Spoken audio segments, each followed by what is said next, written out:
Let me just go and check if this is working, just to make sure that I'm not talking to myself for no reason. So today I thought we'd talk about strength training.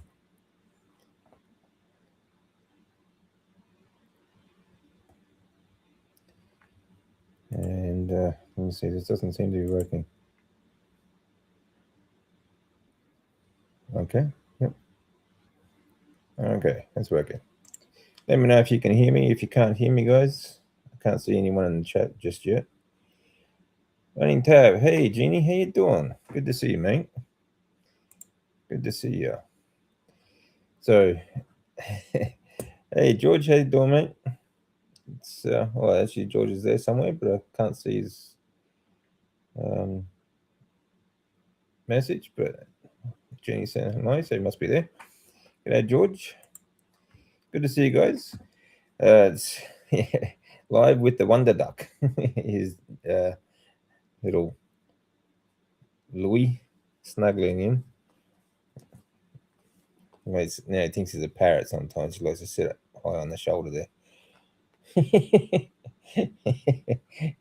So, yeah. Lady, oh, no, it's Graham. How you doing, man? Good to see you. I've got the Wonder Duck here just trying to snuggle in behind my neck there. It's going to be no comfortable. So I'm going to bring him down. I might put him on the floor. Come here. Come here. Here. Come here. Let's say hello to everyone first. Okay. Hello. Hello. Okay. Yeah, let's go down. You're getting so big. Huh? You're getting so big. Laney, good to see you, mate. Good to see you. Laney says good morning, Louis. Okay. Yeah. Let's move that. Okay, so I mean, we can always talk about anything you guys want to talk about today. If you have any questions, just post them and I'll get to them. But I thought we'd also talk a little bit about strength training as we get older, and some of the pitfalls and the benefits. Because where am I? Okay. As we get older, people say it gets more difficult to do this, to do strength training and to do exercise and so on. But I think it becomes more important though. Okay. Good timing as always. Good on you, mate. And Louis just got a little bit of a mess right at my feet. So I'll just clean that up before I step on it. Yep.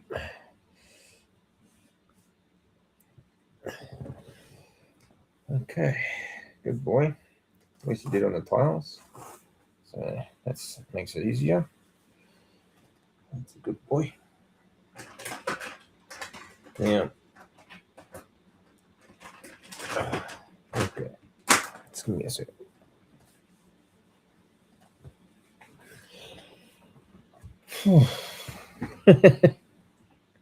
Yeah, he's a little poo machine, aren't you? Hey? Have a look at this. He's getting so big. And of course, that means his poops are getting big too. But this is funny, Look at this.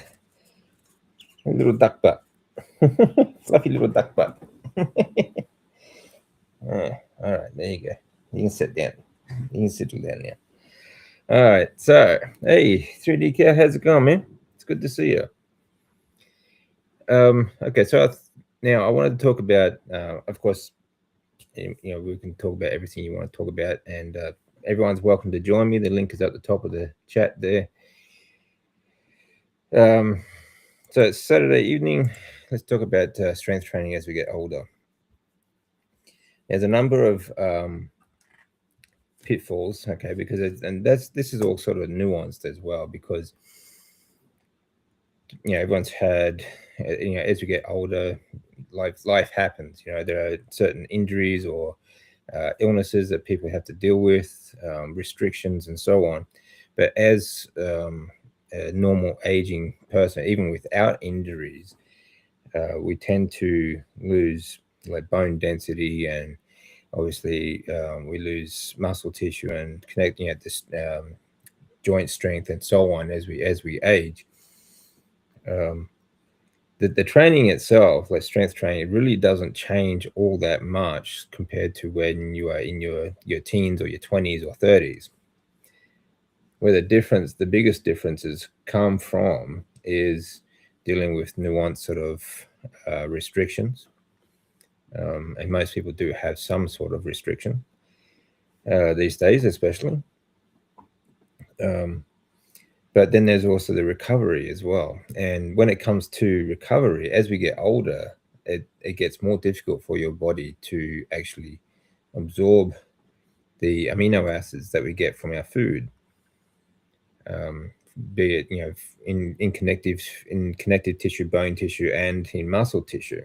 So it's not just about muscle tissue and building up bigger muscles, because the impact of exercise is about strengthening our bones as well, and having strong, healthy bones and connective tissue so that we don't injure ourselves as we get older, and you know make us more resilient, all around, and so on.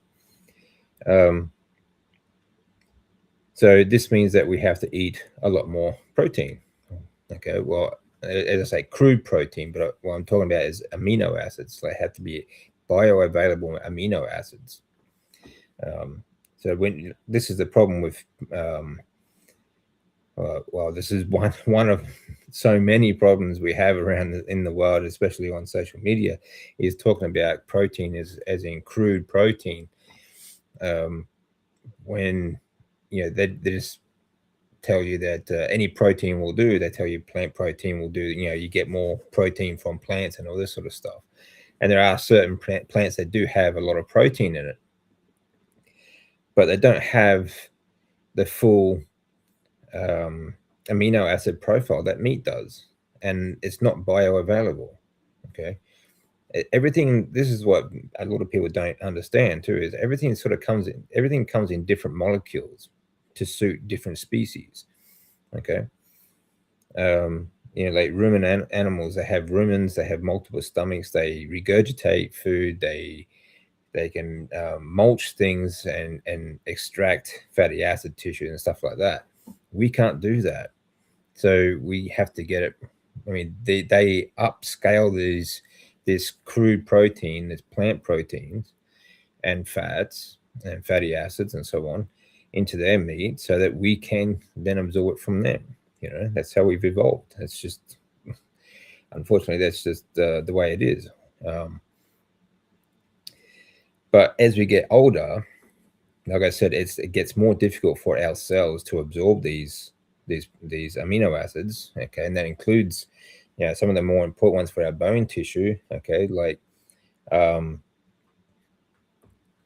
sorry, Louis. We're not talking just about calcium. I'm talking about collagen. Collagen is one of the most vital amino acids that we can actually consume. Okay, it's our bone tissue is largely made up of collagen, and that's what gives us flexible, more resilient bones. If it was just like calcium, if there's too much calcium, you get very stiff bones and frail and brittle bones that will break very easily. Okay, so these are another set of reasons why the amino acids that we eat need to be in the correct proportions as well. Because when you eat too much of any sort of one sort of amino acid, you sort of offsetting. They can sort of work against you in other ways. Okay. When it comes to the actual exercise as well, this is also nuanced and needs to be, I think, generally speaking. Now, this will, again, depend on where you are and what you are like. This is, I mean, it doesn't really matter, like age-wise. If you are 60 or 26, okay, you have to start somewhere. And yes, you will adapt faster when you are younger, okay, and you will have shorter rest periods, be able to have shorter rest periods, for example, because you will recover faster. you will be able to eat less protein and survive and still build muscle and bone tissue and so on. But you can still do it, right? Even starting from a sedentary in from a sedentary point, like studying, if you're stuck in bed or in a chair or something like that, you can still make improvements. The key is that you may need to start a little bit slower, a little bit lighter, and you need a little bit more recovery. Okay, but the point is that you still need to do the work, and force that recovery, or um, stress your body basically to get that growth, or to get those strength gains. Now, I mean, there's a number of reasons why to do this as well. I'm just going to catch up with some of these comments soon. So have a break. Don't want to just talk at everyone. Yeah, it turns out I also have osteoporosis in my knee. Okay, start physio on Monday. Bloody cancer meds and age. Yeah. Well, I'd say like the cancer meds have done most of the damage there, mate. Bloody duck. It really is quite. I mean, age does work against us, yes, but we age a lot quicker, a lot faster, and yeah, on chemotherapy, especially on the drugs and everything that accompany the chemotherapy as well. Like I said, like chemotherapy does a lot of damage to actually to your bone marrow and your bone marrow ability to produce blood cells and so on. Sometimes permanent damage like mine, but you can think about like the wastage of bone tissue is quite severe. So it's no surprise that you have a little bit of osteoporosis in your knee. So but like I said, these things can be overcome, and they can be dealt with, or worked around. Like some things you may not be able to get over, but you can get around them. And the point about actually strength training is the fact that I don't like talking about longevity too much, because honestly, I think the whole thing is so overrated and so on. But generally speaking, the stronger you are, the more resilient your body is going to be. Okay, which means that even if it doesn't mean longer life, it means a stronger health while you are alive.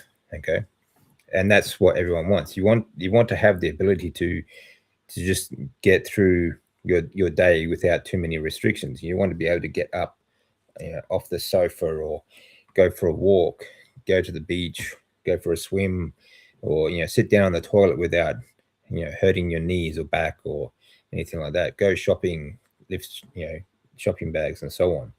So these are real world strength necessities, and you want to be able to do that as easy as possible. So these are some of my key points about strength training as we get older. There are infinite numbers or infinite reasons why we should be doing this. The only thing we need to do is to compensate for not our age, but where we're actually training from. But even though you are getting older, you can still increase your fitness, and this would be the same as, like I said, it's the same as training when you're 20s. You just have to start a little bit slower, but you will adapt a little bit slower. Perhaps your recovery will be longer, so you'll have longer recovery periods, and even your recovery period will shorten as you get fitter. Okay, it's the same as It doesn't really matter so much as your age. That part of things is exactly the same. You will still build up your fitness and strength, and those numbers will come down as you get stronger and as you get fitter. Um, the I think the biggest thing is it comes down to your recovery time and your diet, and of course patience. Because it does take patience to get back into the gym, especially after either being sick or from disease or just being sedentary from a working life and so on. I don't think there's a whole lot of big differences really, except for that.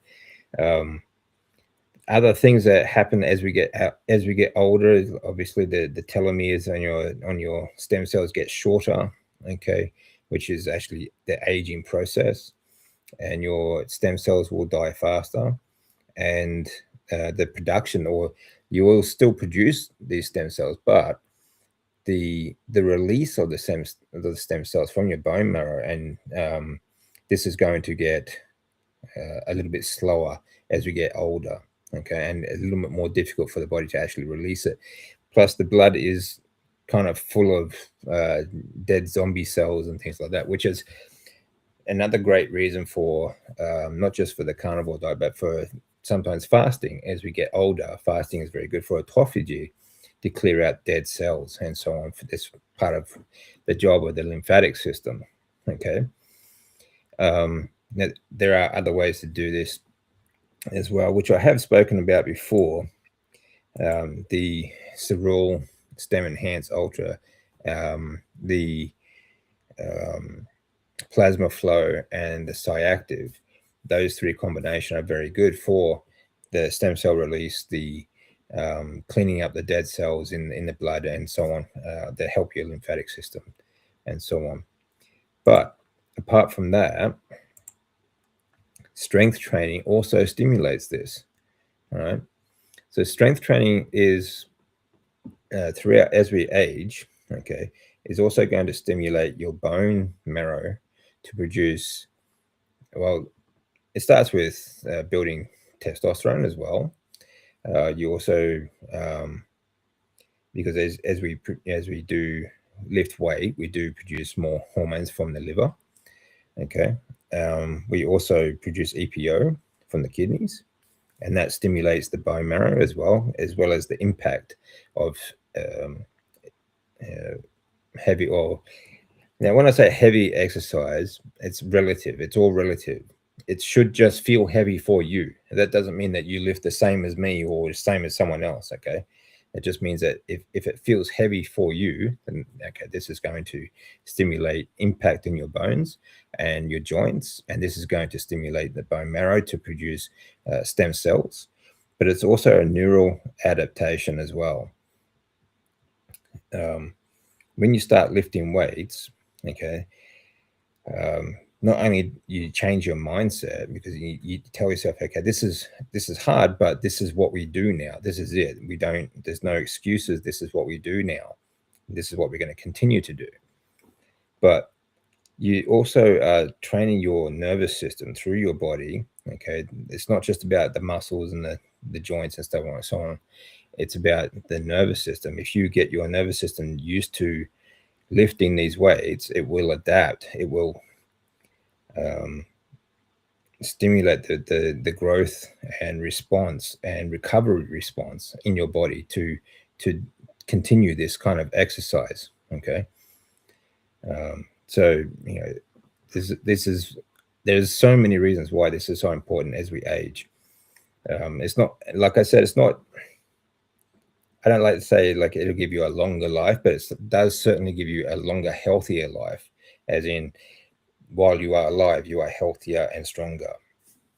There are a number of people will tell you that, like grip strength, for example, is a marker, a biomarker for longevity. I don't agree with that. I think like grip strength is basically a marker of overall strength, generally speaking. And if you are stronger, then you will have a longer, healthier health life sort of thing. So there's a difference, I think.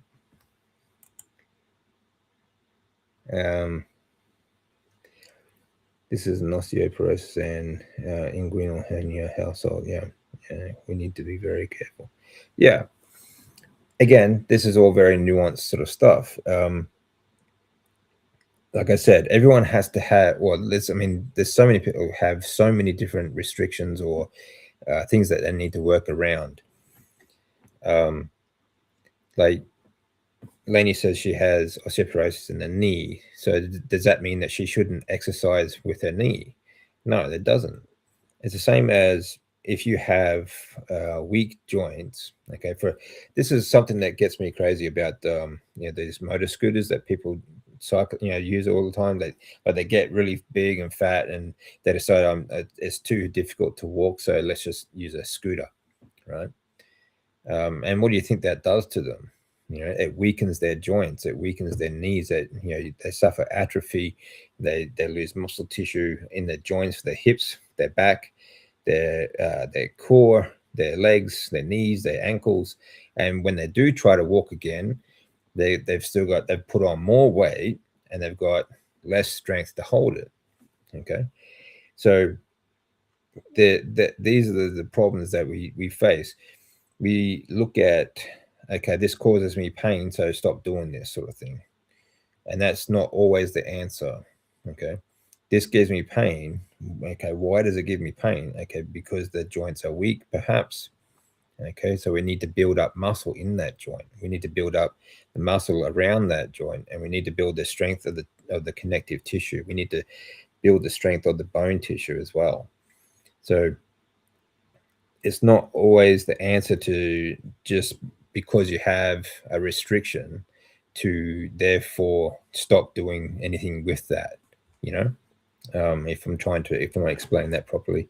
But sometimes it's the same with an injury. If you have an injury, sometimes the answer is not always to give it a lot of rest. Like if you have, for example, tennis elbow is kind of like you have a strain, like here in your forearm, some of the tensor muscles here that connect into your elbow, and it will go. It kind of gives you a pain under here, like just under the bottom of the bicep there, and they call it tennis elbow.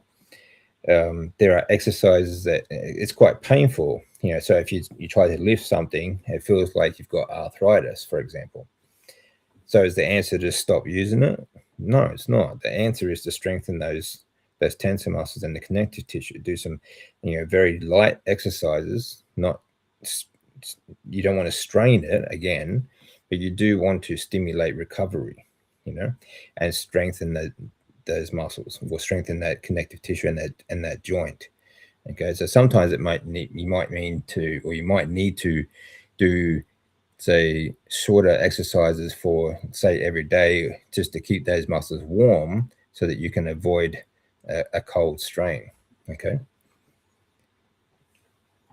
there's a number of reasons why we can work around things rather than just avoiding, altogether.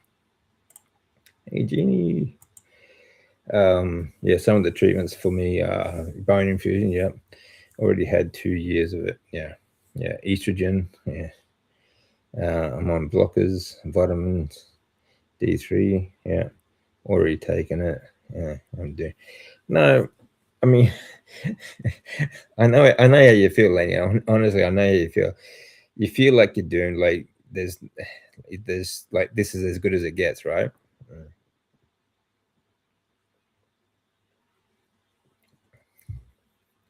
It just means that the recovery is going to be a little bit slower. Okay, but it doesn't mean that that's as good as it gets. All right. I mean, think about it. You've only been doing this for a very short, like recovering from a very very short period. You're still going through a lot of the treatments as well. I've been doing this, for 14 years now, since I was first diagnosed. All right. Now 11 and a half years in remission. It's taken a long time. Okay, and I'm still dealing with stuff. Like I can go to the gym now. I can do some training and stuff like that. I'm mobile and I'm strong, but that doesn't mean that I'm 100%. I'm not even, I'm still not 100% of what I used to be. Okay, that's not going to happen. Um, so the thing is, just take it slow, keep going, and you'd be surprised. Like this time next year, you're going to be surprised, like how far you've come. Okay, um, and yeah, I'm pretty sure you can come back from that. Because you're strong. Look how far you've come already. All right. I'm now on the waiting list for hernia surgery. Yep, hopefully before Christmas. Yeah, that'd be good, mate. Yeah, I hope you get that done. Mm. I was looking at the big elastic band exercise thing yesterday, and it's good. Yeah. Elastic bands. Okay. I tell you what, just bear with me. I'm gonna bands are great exercise, great tools for many reasons. You can have resistance through a full range of motion.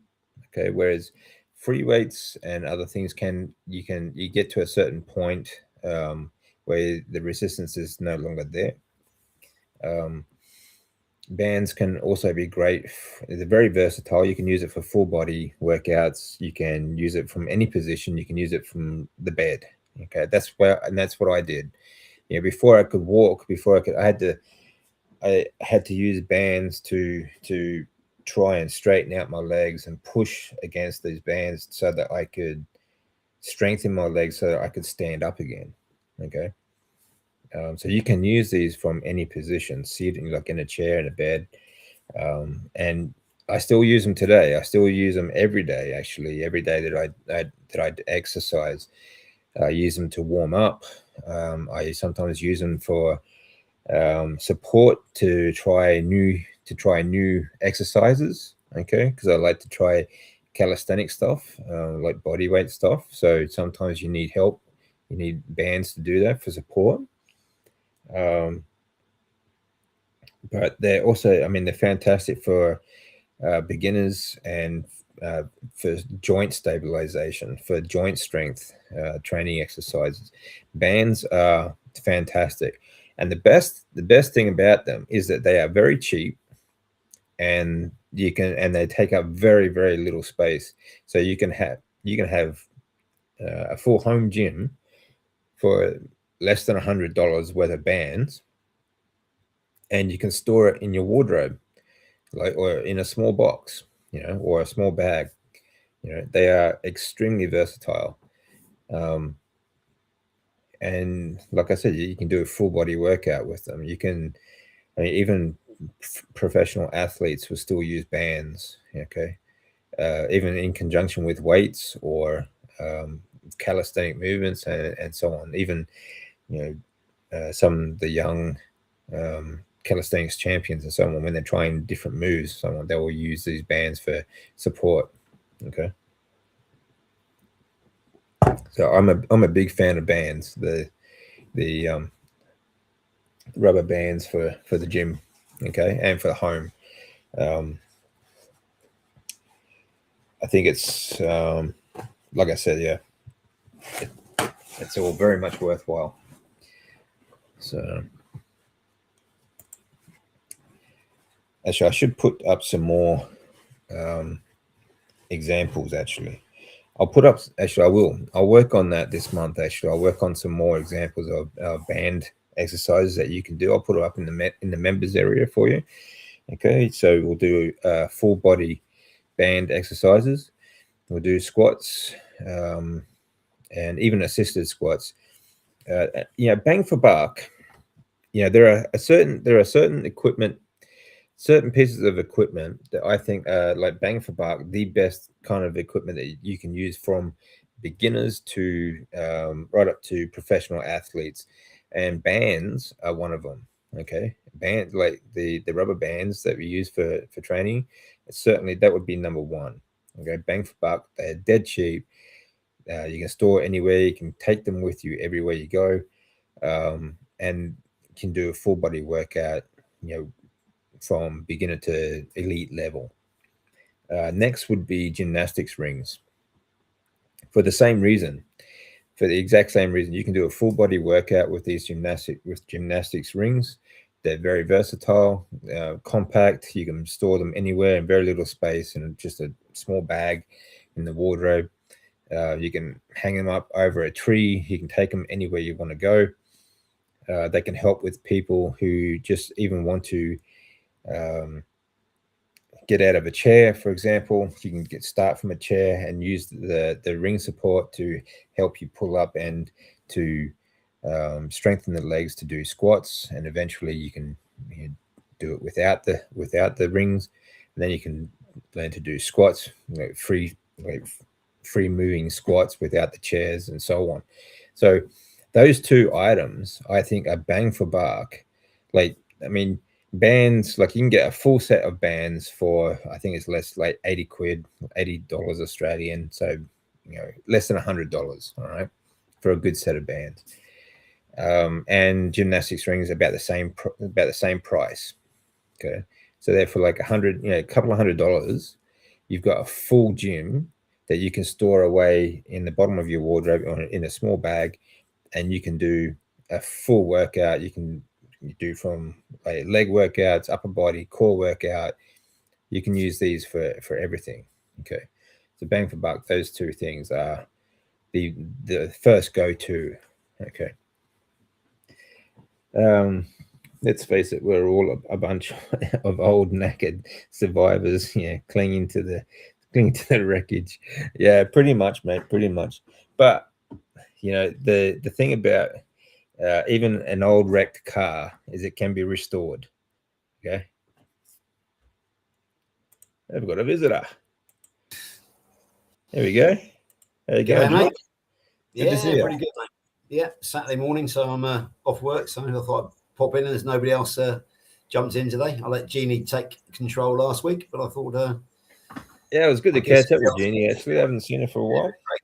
Yeah, I was having a chat with Jeannie on Barbara's earlier on. Actually, she was there, so I've seen Jeannie once already. Ah, okay. Just cleaning up after the duck again. Yeah. So, all right, that's good to see you, mate. So, what do you got on for the weekend?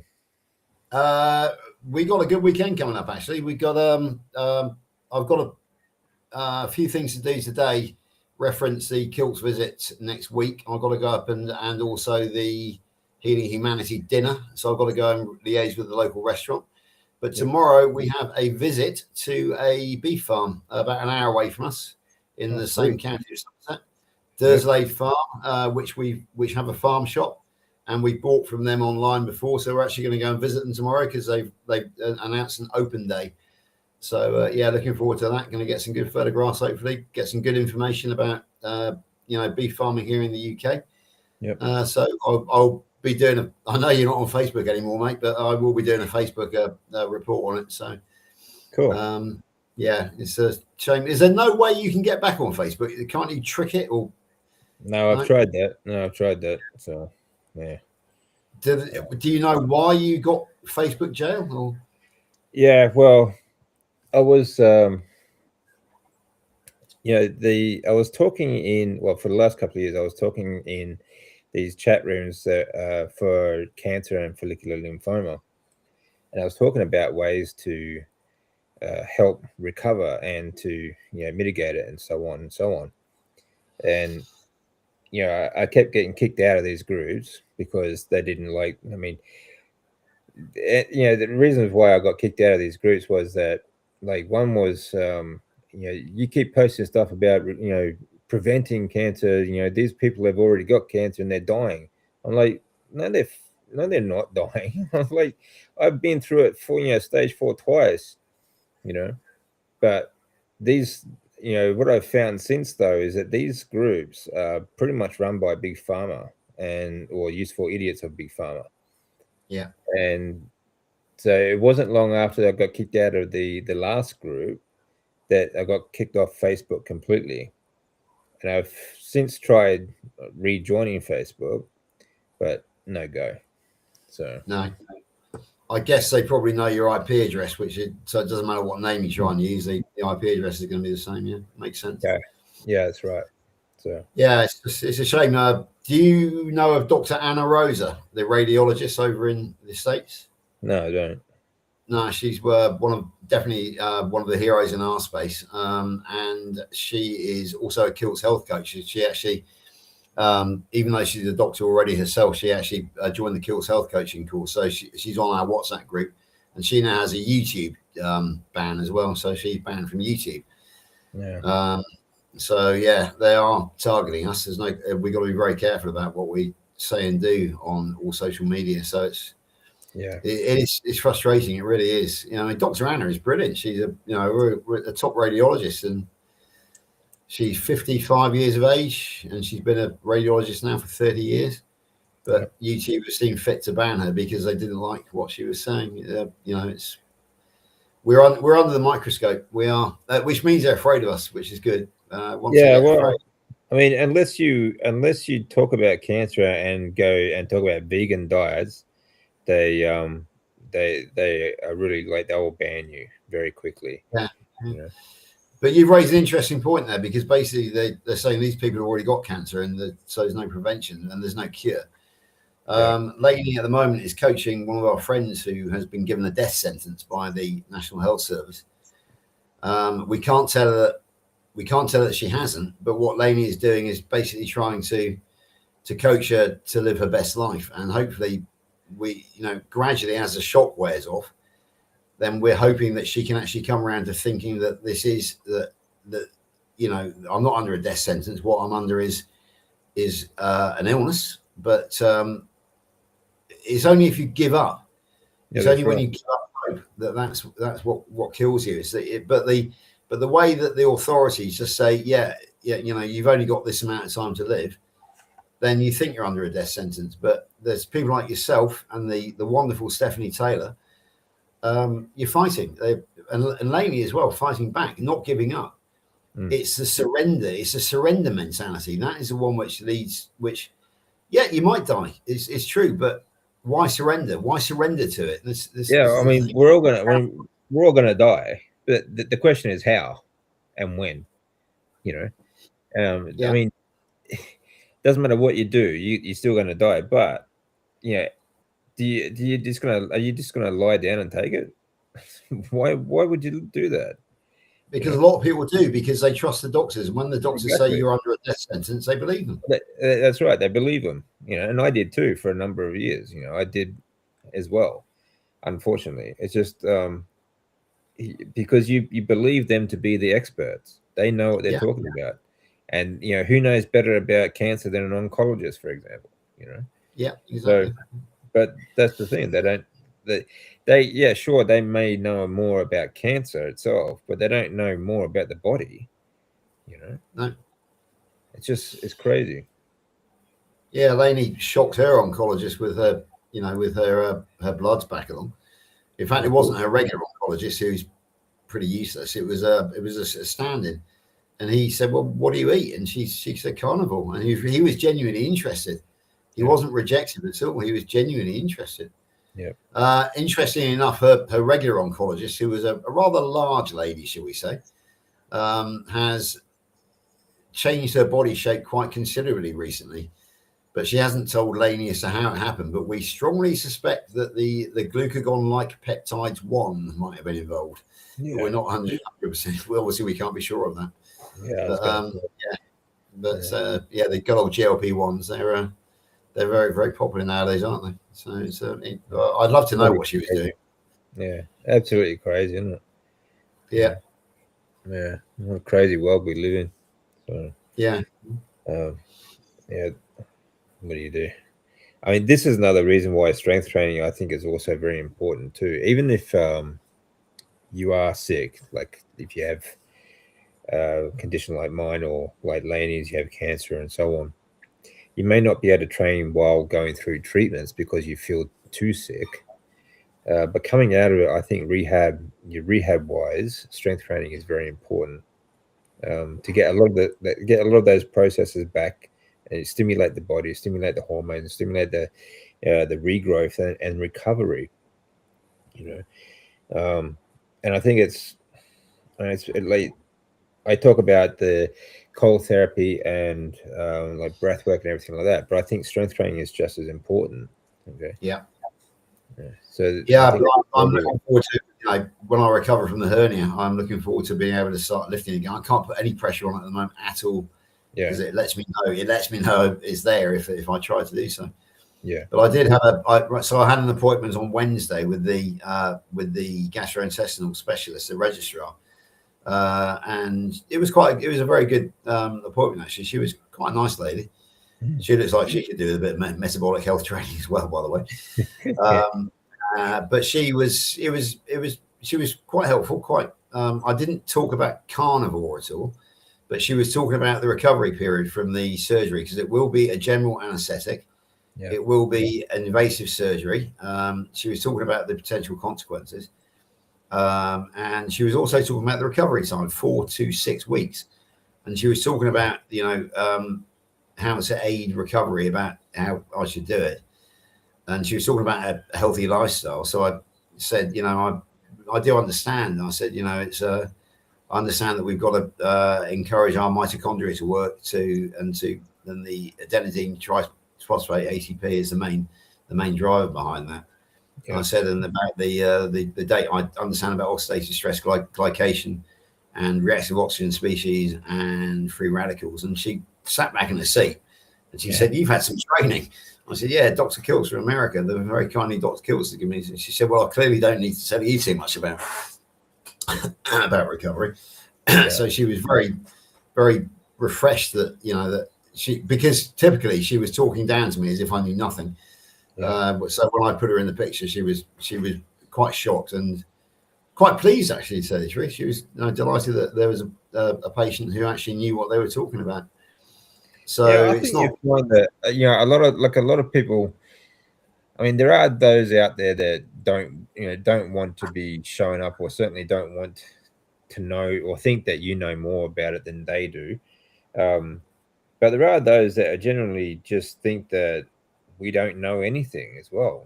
So Yeah, they that's try to they talk to us like we're children, and then when they do find out that you do know what you're talking about, then they're genuinely just surprised like that, and they will just actually a lot of them will probably take it as a good sign, you know. yeah. It's just it's she was genuinely she was definitely taken aback, but she was genuinely pleased as well. So that That's was good. a good start. So Yeah, yeah. So it's going to be general anaesthetic. It's going to be a 6 to 10 centimeter cut.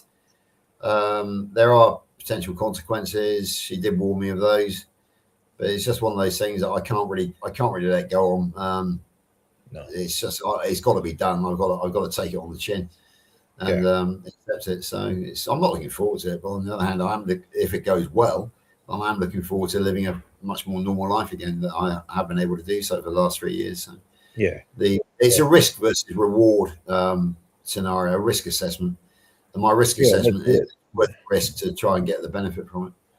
Well, that's right, isn't it? I mean, no one wants to go under the knife. No one wants to go into the hospital for any kind of surgery, really. But if you think about living the rest of your life with that kind of pain, then it's just it's worth Yeah, it. It's worth the risk, isn't it? You know. exactly right. Yeah. Yeah. Yeah. Good on you, Graham. David has some exercise with some elastic. Yeah, some basic ones. Yeah. So, yeah. I will put some more up actually because I think it is important. Like any basic. This is the good thing about bands and gymnastic rings as well because they are so flexible as well. They don't restrict you in your movement. So whatever movement you can do, they can add resistance to it, which will help you to build strength. Okay, so they're really good for that. Are they helpful for knee problems?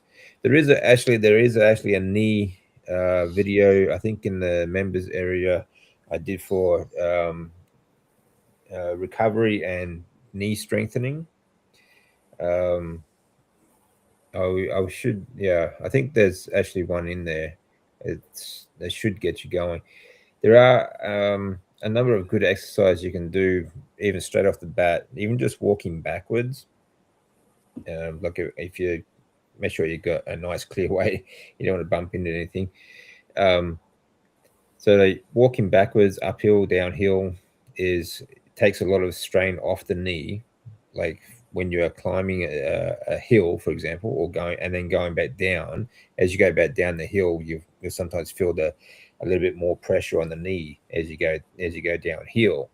So if you try turning around and walking backwards, that'll not only will that take the pressure off the knee, but that will help to strengthen your biceps, your bicep femoris, okay, your hamstrings, so that because a lot of the pain that you get in your knees, the insertion point from your hamstrings actually inserts into the front of the on the outside of your knee, and that feels like an arthritic pain. Okay, and a lot of it comes down to a lack of strength in the connective tissue and the hamstrings themselves. So there are a number of exercises that you can do just straight off the bat like that. But there is a knee exercise video in the members area there. I think I will check it. It was there. I'm not sure if I might have deleted it or not. So You just remind me of a song by a group of people called the Goons, who were quite famous here in the UK back in the 1960s and 70s. I think it was Spike Milligan, Peter Sellers, and Harry Seacombe, I think. And they actually did a song which I've just looked up called "I'm Walking Backwards for Christmas." So it's there was a song written about how I'm walking backwards, and I'll just say it was I've tried walking sideways and walking to the front, but people just laughed and said it's a publicity stunt. So I'm walking backwards for Christmas to prove that I love you. So yeah, there is a song written about walking backwards out there.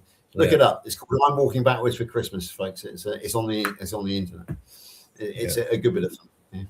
Yeah. Would ankle weights help while out walking? It wouldn't help your knee, no. That's really gonna the ankle weights are gonna would probably largely more help the your hip flexors, okay, because as you lift and so on, but they can also add more impact because you're putting the weight down, especially if you're doing this after a while, like if it's a long walk, for example. Um, yeah, if rucking is pretty good, but again, this is something I would sort of build up to as well. If you're having osteoporosis problems with your knee, I would try and I wouldn't worry about adding weight at the moment. I would work on actually strengthening the joints. Okay. Um, there are like if you have ankle weights, you could just sit on a chair and extend your leg. Okay, and this is a knee extension. It's used in the gym, but again, you could even just you could do that with bands as well for a little bit of resistance. That's something you could start with as well. Yeah, but again, the I will check to make sure that it's visible. But I'll check. There is a knee exercise routine that you can do it's very accessible, all very easy exercise that you can do to strengthen your knees. Anyway, okay. Tennis elbow can be very painful. Yes, it can be, but you can strengthen that. Very simple exercise to strengthen that as well. Um, I get what you're saying. The outside looks good, yeah, but the inside is still struggling. Yeah, exactly. George would have to change his name to Purple Walnuts. Yeah, when his hernia gets mended. Jonathan's in the house. Hey, mate. How you doing, brother?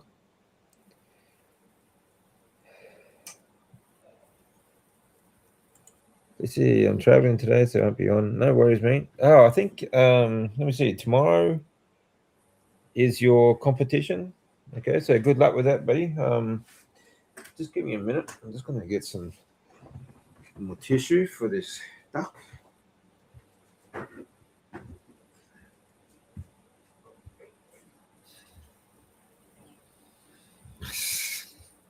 Crazy duck. Get out of the way.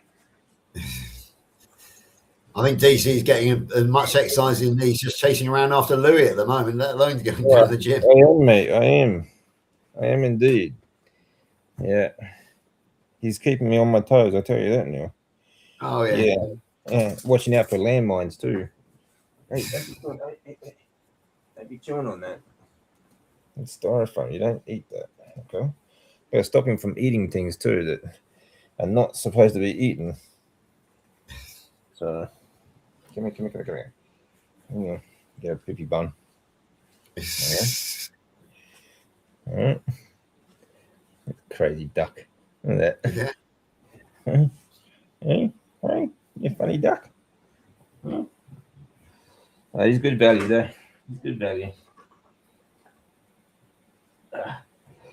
There we go. So Yeah, of course. The other thing I can tell you about Lainey DC is that she's registered disabled, which means she cannot work for a living. yeah, But of course, she's not supposed to be quite as energetic as what she is. So she does a lot of housework as well. You know, a lot of just day to day stuff. yeah. Keep yourself busy with shopping and housework, and you know that's the everyday exercises are very important part of life as well. That's right. Yeah. Well, that's incidental exercise, you know. Yeah. I mean, you don't have to specifically exercise, generally speaking, if you're active and working. But you wouldn't. But you want to be strong enough to be able to do all that, you know. So sometimes, if you are not strong enough to do that, then you need to work on that, you know. And that's what we all try to do. Yeah. But yeah, I mean, it's good. It's good. It's great that she's got energy to do that because I mean, you go nuts if sitting around doing nothing all day.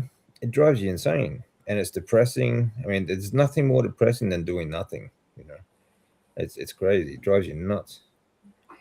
So yeah, actually, Jonathan. Yeah, just remembered competition. Yeah, good luck with that. Oh god, I'd end up swimming like it's chimpanzee. Swimming like a chimpanzee. uh, yeah, I'm sick of George for a bit. Fair enough. Fair enough, Jeannie. Yeah, that's what I was saying. I was saying earlier that Jeannie and myself have already done a live together today. All right. So this is the link for the farm shop in Somerset, is it? Let's see. Looks like it. Yeah, I would say so. Probably Dursley Farm, I'd imagine. Yeah. Yeah, stupid Facebook. I agree, Jenny. Yeah. But it is what I mean. It can't get too upset about this stuff because these platforms, they're started by these big corporations that are all tied to these other things, and we know that. So it is what it is. There's nothing I can do about that, unfortunately. So,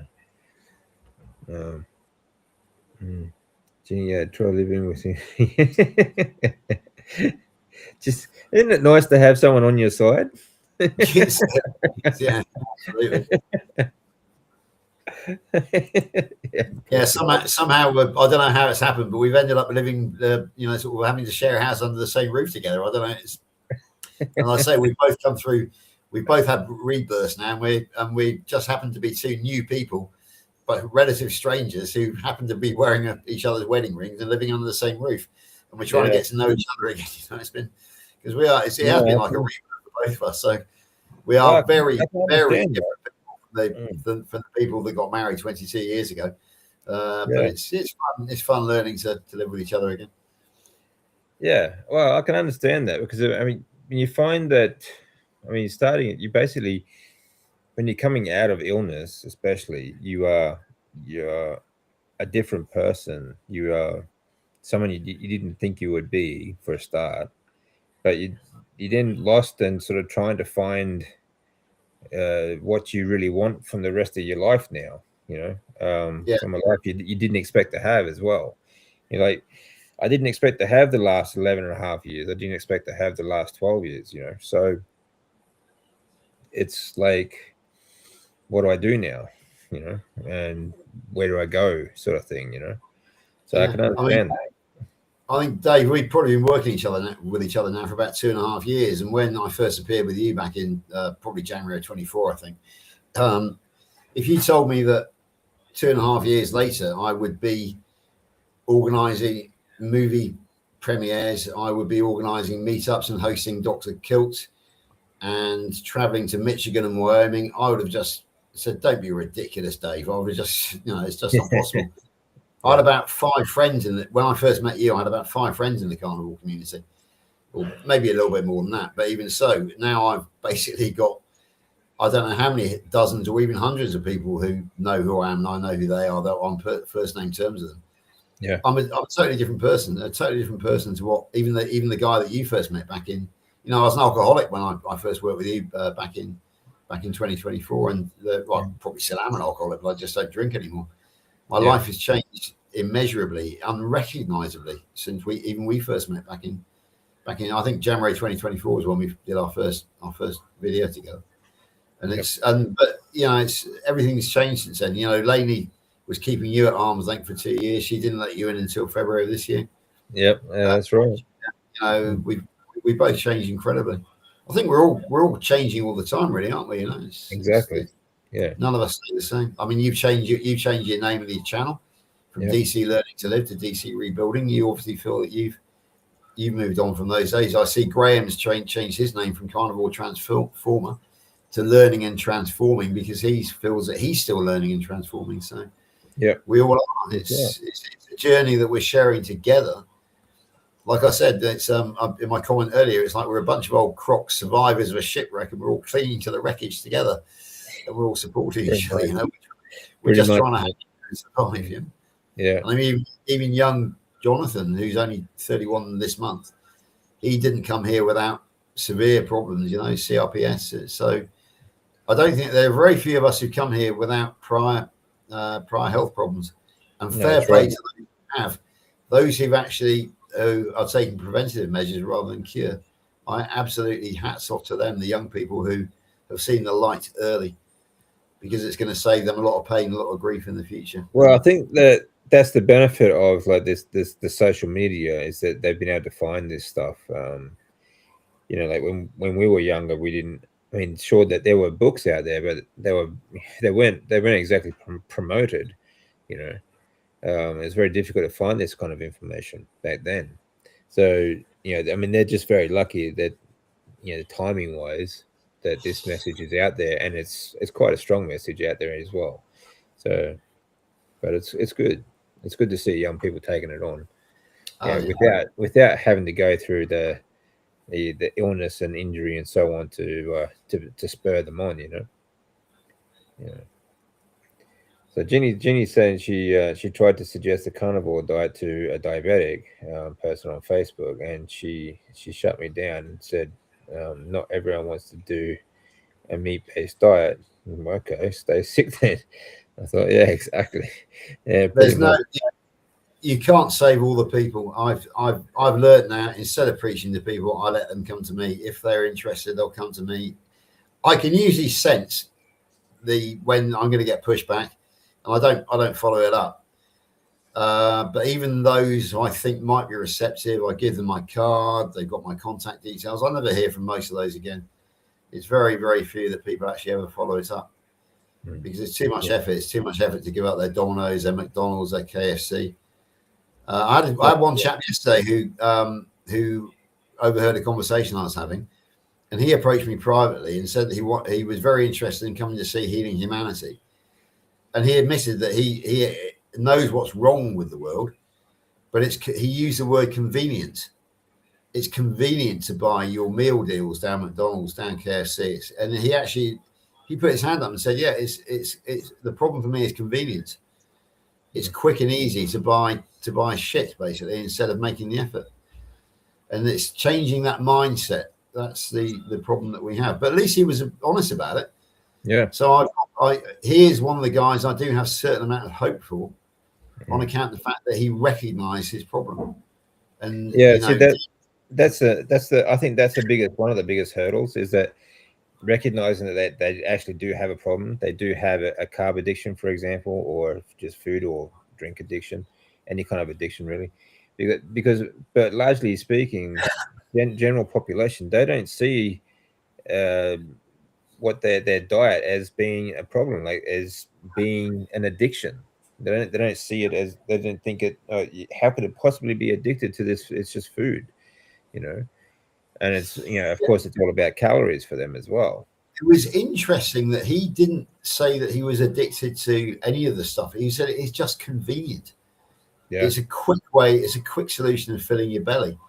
yeah, So, if I do ever get a chance to talk to him easily, I would say it's quicker to get a steak, cut it into bite-sized pieces, put it in a lunchbox, and take it to work with you, than what it is to have to break off work, go down to McDonald's. It's quicker and easier. But people, it's changing that mindset. That's a real problem. yeah. That's right. It's as I said, everybody knows I eat raw, and a lot of people say, there is a lot of controversy over that. But one of the main reasons I eat raw is because it's so much easier. It's quicker and easier, and because I've got my head around eating raw now, I've got no problems with it. But even if you don't want to eat raw, you can still cook the steak off, then cut it into pieces, put it in a lunchbox, take it to work with you, and eat it cold. It's it's not. But it's cooked but cold, and so those who say it's quicker and easier to, I mean, I don't know what it's like over in Oz, but here in the UK, if you phone up for a home delivery, as my beloved stepdaughter does on a regular basis, you expect a quick delivery, but half the time it comes about an hour to 45 minutes later. It's cold. They can't find where you are. And imagine how many steaks you could cook in that 45 minutes. Yeah, that's right. I'll be brutally honest, and I'll swear it's fucking crazy. It makes no sense, and yet people think convenience food is convenient. Yeah, but that's right. People think it's still convenient though because they don't have to get up and cook. But you're right, 100%. It's like it's that mindset switch. Like if you analyze the time it takes, right, and the money, like also think about how much that cost to call that food in and dial and so on. Like how many hours of work did that cost you as well? It's not convenient at all. It's just comfortable because you don't have to get off your ass and cook. But it's frustrating. It's frustrating when you're expecting to be fed in 15 minutes, an hour later, you're still waiting because they can't find it, or because they've got too many orders. It just makes no sense to me. It really doesn't. Oh, hello, we got a straight. Good to see you, mate. Oh, we've got a committee coming. She doesn't order hardly ever anymore. She used to have shares in Domino's Pizza, but now she doesn't. Yeah. It's too expensive. Well, apart from that, I mean, think about the toxic, how toxic Domino's Pizza really is too. Oh, that's horrible stuff. It's one of the worst foods you can get. Yep, definitely. Yeah. Although I do miss a pizza now and again. We never had them that often, did we? But yeah, I must admit, like I still do miss some of these foods. And once in a while, even once every 6 months or something, like having a pizza is not going to kill you. But but you run the risk of okay, now that I've had this pizza, what I'm going to have with it, sort of thing, as well, and then you sort of getting into that trap again. But yeah, I mean, it's the bliss point. It's perfect. It is delicious food. It's fantastic. Of course, you miss it. Yeah, I'm actually quite lucky because I have such a tiny little stomach. I can order if I want to, which I do now and again. My meat, and I'll say, I will have the chips, but I will only have 4 chips because I don't want any more. Yeah. If you did that, you'd eat them all, wouldn't you? A quick translation: chips here are hot chips in Australia and French fries in America. Yeah. So if I it's mainly if we go out for a meal, isn't it? Especially to the Green Olive, I will have the chips and have 4, and that's it, done. But like I said, I know a lot of people that would be their trigger, and bang, got to eat them all. Yeah, definitely. I mean, now I'm a lot better with food, obviously, but I mean, when I was like in my 20s, for example, especially like the night before a triathlon, I would eat two pizzas, two whole pizzas myself. Yeah, You know, because we I, were carb loading. You know. yeah, I used to work in bookies, horse racing and what have you. So it was a lot of the time it was 15-hour days. Yeah. And we used to just go to the takeaways in the middle of the day or early in the evening and grab a takeaway, Subway, fish and chips, burgers, whatever, because it was microwave ping or go to the, for quickness, run over there, because otherwise somebody was left on their own in the shop managing all the people running up trying to get bets on. So you just went out, grabbed food, and that was it, done at the desk. Yeah. I mean, when I look back pre-carnival, I used to love quattro stagioni pizza, spaghetti bolognese. I used to love chicken jalfrezi from the Indian. I used to love beef and oyster mushrooms in a soy sauce from the Chinese. I loved all this stuff, but I don't miss it now because I know. Yeah, I can still imagine. I can still remember that I enjoyed it, but I don't miss it anymore. Yeah. So it's the mindset over the course of. That's a good point, actually, George. Yeah. You remember that you did like it at the time. Yeah. But yeah, it's completely different to eating it now. Yeah. Yeah, exactly. I agree. Yeah. Hi, Joe. Oh, Joe goes there. Yeah, absolutely. He's overtrained. Cheers, mate. Yeah. I've got a soaking wet sleeve because I've been just cleaning out the tumble dryer before I put anything in, and now it's all soaking soggy wet. Cleaning out the filters. Yeah. Jonathan is saying that we don't really hunt in our culture now, so we train, I guess. Yeah, exactly. Yeah, exactly. That's just a quick note on that. 20 years ago, Tony Blair banned hunting with hounds in this country, and I used to be a whipper into beagles. We used to hunt hares with beagles, and that meant probably doing about 10 to 15 miles on a Saturday afternoon, chasing after beagles who were very recalcitrant. And needed round. I was what they call a whipper in, which meant that I was responsible for going and picking up the stragglers. And so a Saturday afternoon, I used to cover at least 10 to 15 miles, and that was hunting in the sense of hunting with hounds, rather than going out and stalking or trying to catch our own, bring down a deer or anything. But it was massively good exercise, and of course the country is very rough as well. I used to have to swim rivers, wade through ditches. Run across ploughed fields. Well, game don't stick to footpaths, mate. Yeah, exactly. And he used to chase me around the bedroom with the whip in the old days. Yeah, absolutely. I was literally a whipper in, so I had a couple of whips. Well, they can't stop you hunting that, mate. No, exactly. That's right. Yeah. But no, when I retired from that, I did give my whips in back to the. Actually, I donated them to the pack, so Laney's a bit disappointed in the whips are no longer hanging up. So fair enough. Who did I buy it for? I can't remember. Stephanie, I bought a cat and nine tails from Steph for some reason. Yeah, I can't remember why. I don't remember that. We were having a joke, and I bought one. Yeah. Short with Stephanie. Yeah. It's a good point that Jonathan makes, though. Like, I mean, that was always great exercise, and this is another thing too. We're talking about training. The hunters would go out, not when they didn't go out hunting when they were full. They didn't have a pre-workout sort of meal to go hunting on. They went out fasted.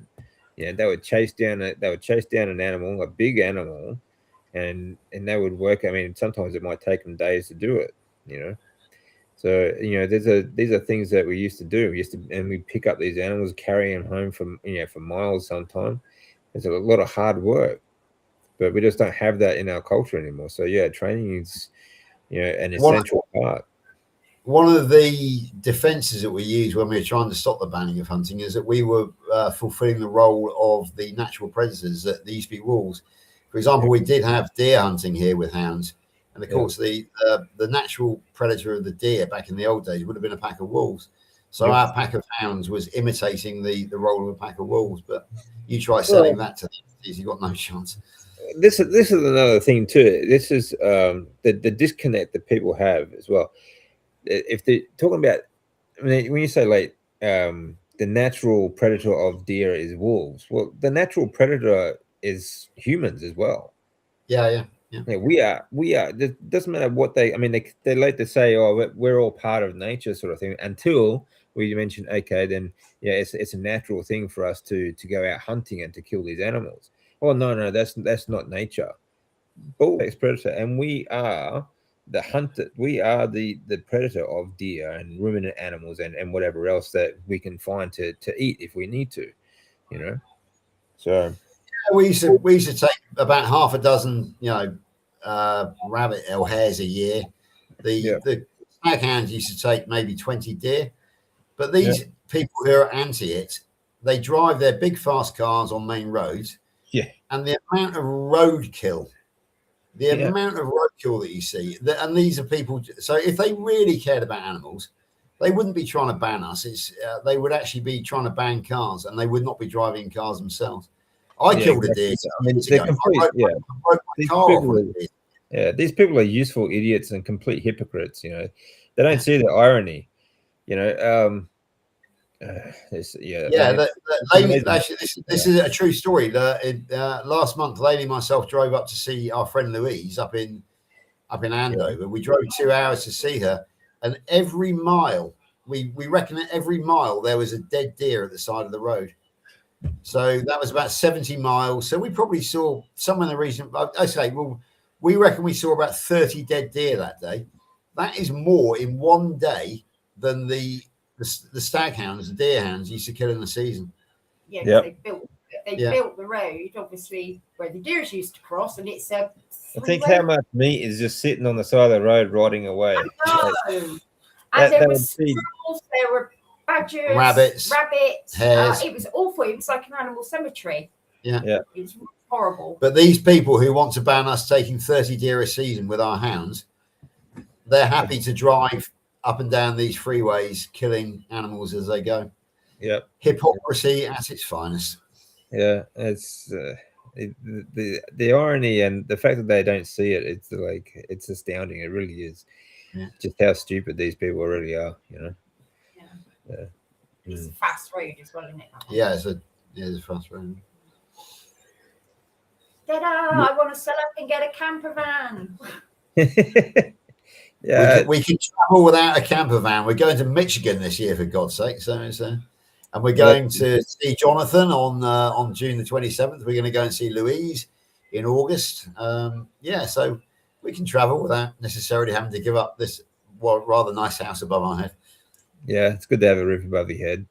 But, and we're planning to come to Japan in 2028 as well, Dave. So cool. If we set up and have a camper van, we can't afford to do that. Yeah, do you guys on YouTube? There's a lady.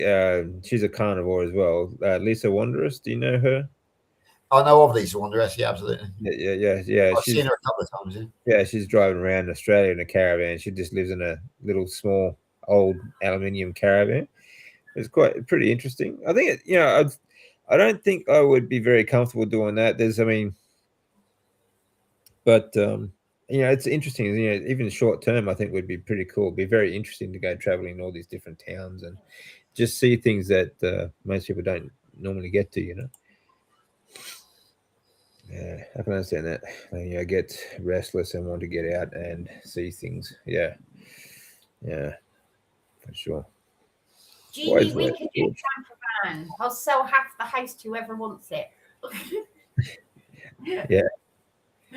Composition consultant. George.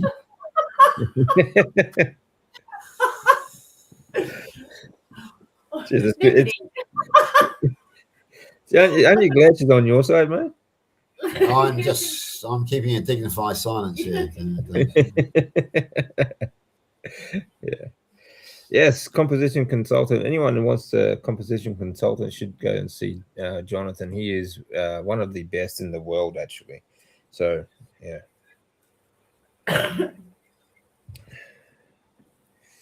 If he doesn't convince you, then you haven't got a brain in your head. So, yeah, it's hard to get young ones to stick at it. Yeah, for more than a month. Yeah, social pressure. That's true, Jonathan. I think it's also. Young people they're also very impatient as well, and they want everything. Especially kids today, because of the way they've sort of grown up, everything has to happen now. If they haven't got the perfect body in a month, then they don't want to continue to do it, you know. So it's difficult for anyone to do that. Social pressure is a real thing. Yeah, that's true. Certainly is. Raw, no thanks. Question, George. I've asked DC before, but do you think eating outside of our species-specific diet could be considered a mental illness? Right, I saw this question come out, so I've given it some thought. The question is being gullible a mental illness? Sorry, what was the question again? I just need to refer back to that, DC. Yep. Eating outside of it, right. So the species-specific diet, I suppose the purest species-specific diet is paleo, in as much as we used to forage in the autumn. So let's say eating outside of it could be considered a mental illness. Probably not. I think it's more a question of miseducation and the gullibility to believe that what we are taught by the establishment. It's up to you. Do you think that being naive and being gullible is a mental illness, or is it simply a human trait that the establishment exploits? I would suggest that it is a human trait that I think it could be. I think it could be. Yeah. If you think about, well, I mean, if you think about the indoctrination, the brainwashing, okay, I mean, these are the causes, but the end result is still mental illness, really. You know. Okay. If you have a look at like, okay, for the trans movement right now, right? This is all just due to this wasn't around 100 years ago. This is all due to you know, social pressure, the indoctrination in universities and so on, especially college and schools and so on, and you know, miseducation. And these are all reasons for it, but the end result results in mental illness, don't you think? Yeah, yeah, you're right. Yeah, it could be. That's a valid point as well. Yeah, the indoctrination leads to mental illness, and also the indoctrination is to eat shit, and of course, eating shit leads to brain damage. Exactly. Not not brain damage in the classical sense, but brain damage in as much as that it does remove the cognitive ability of the brain, as we found out, because of the way that we are combating Alzheimer's and dementia with the ketogenic diet. That's so, right. Yeah, it's a valid point. Yeah, the brain doesn't function properly on glucose; it functions properly on ketones. That's so right. Yeah, that's a valid point. So I mean, these are all causes, like the indoctrination, the food itself, the environment, and so on and so on. These are all causes, and we can see the causes. We know what the causes are, but the end result is still mental illness. So you could still validly call it. I mean, if you argue the point that the paleo diet should be the specific human diet, and as much 8 months of the year you're eating meat only, and then for 4 months of the year you are reaping the natural harvests out there. You know, not strawberries in January in the UK, for example, but if you're eating the apples in the autumn to fatten up for winter, in other words, you know, that like you say, that is maybe the species specific diet. But this is where I don't agree with my great friend Dr. Kilks, because he says it's useful to be fat all year round. I think obesity and glucose had a very valid role in our ancestral history to fatten us up for winter. Exactly. As bears do that. But I think that with all year round nutrition, I don't agree with Dr. Kilts that being fat all year round is a good idea. But no. You know, we all have our difference of opinion. As I say, I love Dr. Kilts very much. I will be picking him up from Heathrow on Thursday next week, and I will be spending 4 days with him. And he knows that I sometimes disagree with him, and I'm not afraid to disagree with Dr. Kilts because he's I think he understands that too. He doesn't dispute anyone disagreeing with him. It's like it's no big deal. But I agree with you. Actually, I think the natural state is not to be fat or obese, of course, and there are I mean, that's the whole reason for having natural, fibers and fruits and so on that grow a certain time of the year before winter, so we fatten up for winter. Exactly. That's the whole point of it. That's the whole point of fructose. Bypass another, going straight, being processed straight in the liver. But he also has a theory that because they are carrying fat, they avoid serious disease like cancers and stuff like that. But whereas lean people would get sicker quicker, and maybe that's true, but fat people still get cancer as well, and other illnesses and other diseases due to not so much due to the obesity, but due to the fact that due to the food that caused the obesity also causes these other diseases later on. So Yeah. I I mean, full disclosure, I regard the paleo diet as the specific, the species specific diet. The reason I don't follow it is two reasons. One is fiber, because I discovered the horrors of fiber when I eliminated it from my nutrition. My gastrointestinal health improved. And secondly is the availability of all year round nutrition there. So I'm not afraid. I don't have to fatten up in the autumn because I'm not afraid that I'm not going to be able to eat a steak in December and January because I can't find an animal that I can hunt down.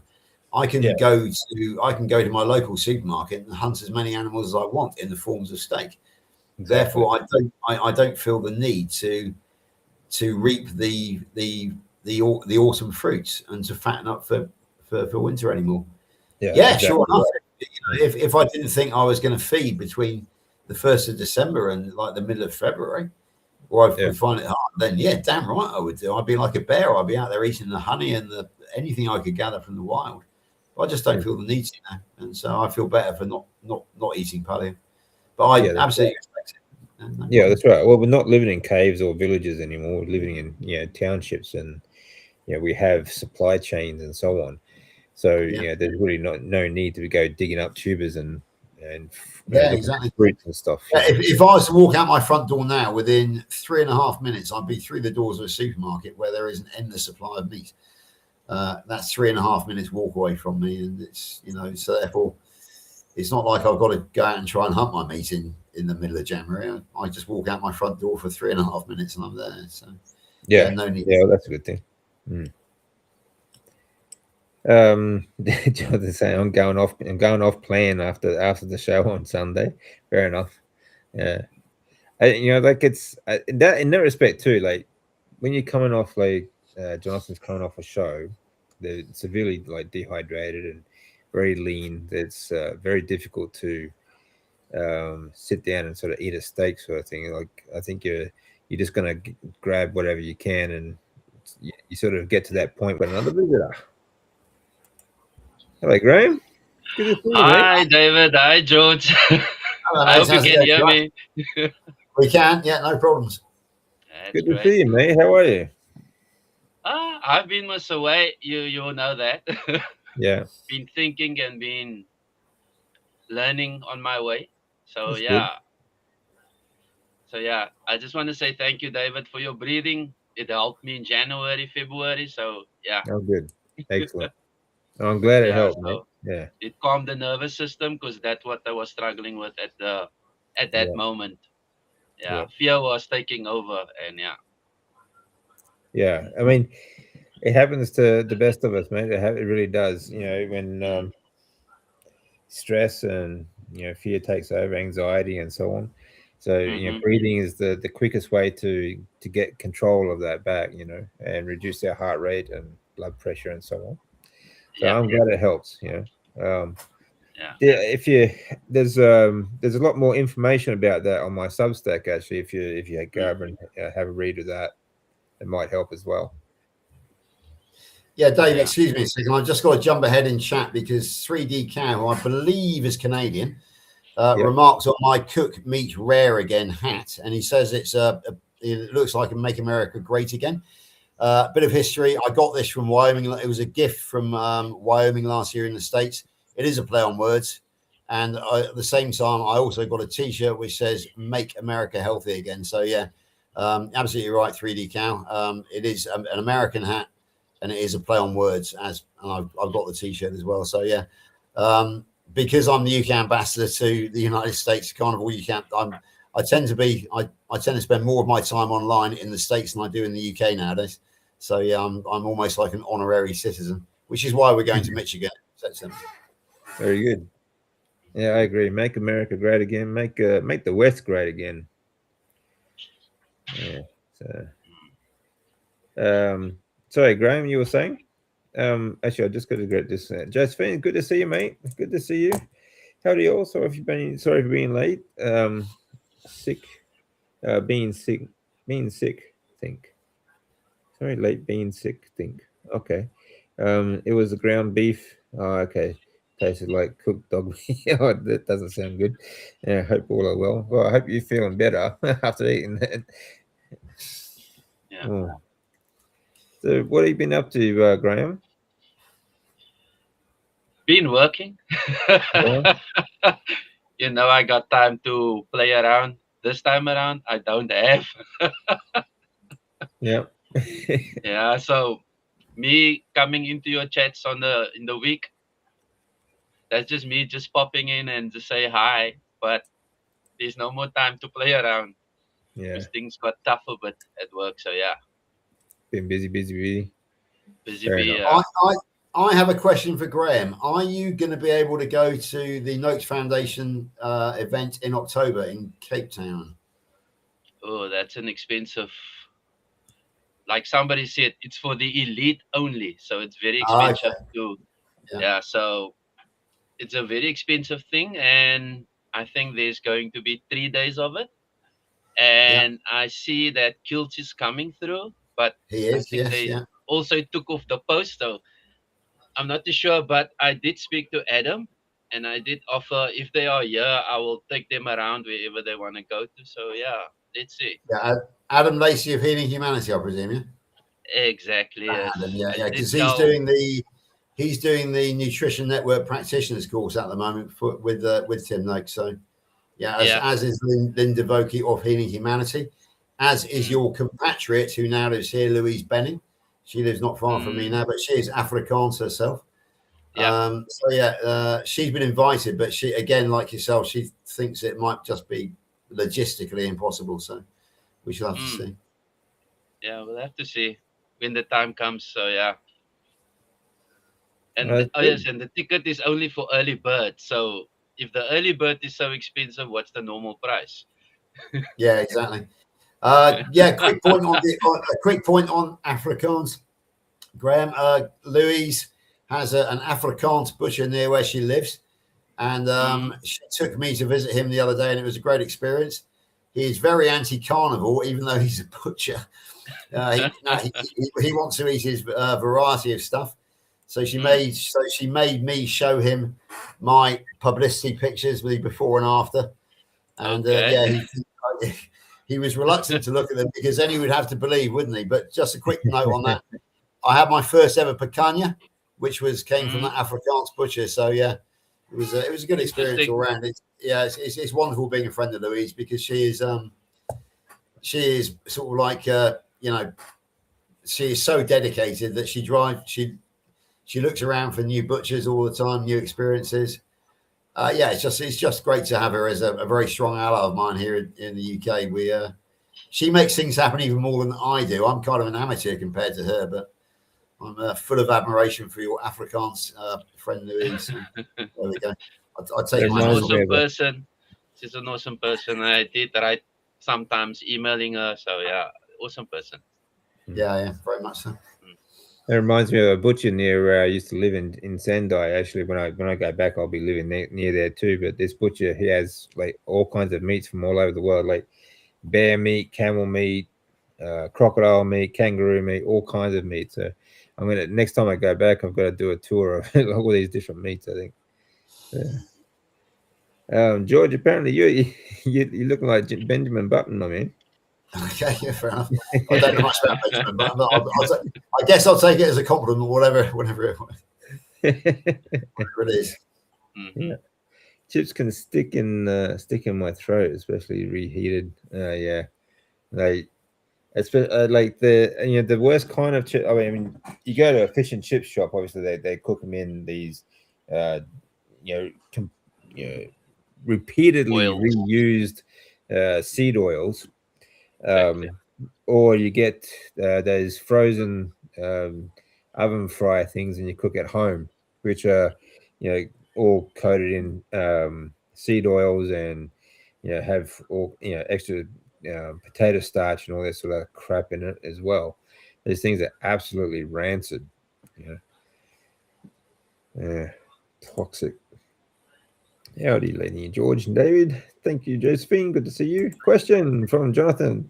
You can eat any food you like in any quantity daily for the rest of your life with no ill effects. Which do you choose? You already are meat maxing. Okay. So is Jonathan saying we're not allowed to say meat? Is that? Yeah. So anything, if it didn't matter what you ate, all right, and you could eat as much as you want without getting sick or fat or anything like that, what would you choose?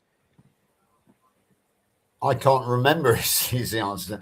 I think we already covered that earlier with my quattro stagione pizza, spaghetti bolognese, chicken jalfrezi or lamb rogan josh, and the beef and oyster mushrooms in soy sauce from the Chinese restaurant. So yeah, all of those, any of the above, I think would probably be my answer, Jonathan. So there we go. How about you, Graham?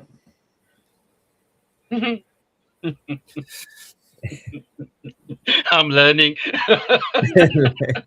I'm learning. Fair enough. I mean, for me, it doesn't matter whether it's hot, cold, or freezing. Whether ice cream is the thing for me. Like if ice cream was as healthy as steak, I would eat that all day long, every day. Yeah. Actually, no, I've just got one which comes above all the rest, and that is the Cornish pasty, which is a meat and vegetable wrapped in a pastry here in the UK. It's a UK speciality. In fact, it's a UK Southwest speciality. Yeah, I nearly had an unfortunate incident at a street market about 2 years ago when I was buying some venison off the street market stall, and directly behind him was a bakery which had Cornish pasties in the window, freshly baked, so they were hot. The smell, I very nearly just went straight through that. I could have easily just get out of my way, I'm coming through for the Cornish pasties, but I kept my discipline, and we bought some excellent fatty venison steaks, and I did manage to not make a fool of myself over the Cornish pasties. So yeah, that was a test which God had sent to test me, and I passed it. So there we go. Very good. Yeah, Jonathan used to have whippets. Yeah, dogs love rabbits. It doesn't matter what dog they are. They all love meat. They love rabbits, and yeah. Sorry, just a quick one. Thanks, Jonathan, mate.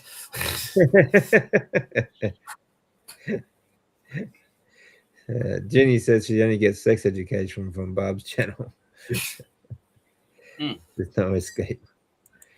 The only thing I can think of are mud crabs. Oh, okay. Yeah, but we are to pick a non-meat product. Yeah, I can't think of it. Yeah. Yeah, Lisa Wondrous is great. She's good. She's good value. Not alone, that's for sure. A little bit of George and fear. Good take, George. Yep. Let me see. 90%ish just wanting to be a part of something and try to keep friends in my thoughts. Yeah, that's true. Yeah, I'll just pick up on this. Food has become social entertainment now. It's no longer nutrition. It's how we run our social lives, based around house parties, where you have a buffet full of sandwiches, pastry, and salad, and then when you go to sit down in a restaurant, you're expected to eat the meat, fine, but you are told what sides you can have. For example, fish and chips, or here in the UK, it's usually steak with chips, French fries, peas, onion rings, and mushrooms, and that is the accepted social norm. So yeah, it's what was said there about it being keeping friends. people have got used to me now, and they sort of, oh yeah, it's George. Okay, we can accept it. Yeah, I think it's more difficult for young people though to do that. As we get older, we sort of we sort of get bit more thick skinned, and we have a more I don't give a shit attitude about whether what our friends think, sort of thing. Whereas when you're young, it's a bit more difficult. You're trying to fit in with others, so it can be difficult for them. Yeah. Great take on mental illness. Told a huge lie in chat. She says she doesn't like Cornish pasties. She loves lamb and mint Cornish pasties. I remember buying several for her over the years. So yeah, Lady Pinocchio, the nose just went out like that. So I'm getting ahead of myself here. I shouldn't do, but there we go. I just have to respond immediately sometimes.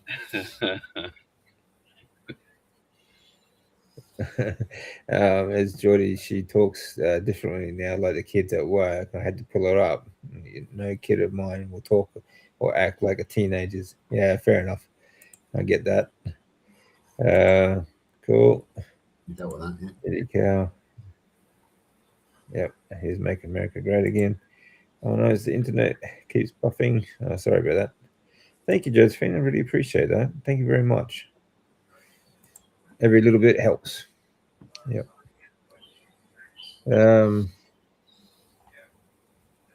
Yes, thumbs up. Don't forget the thumbs up.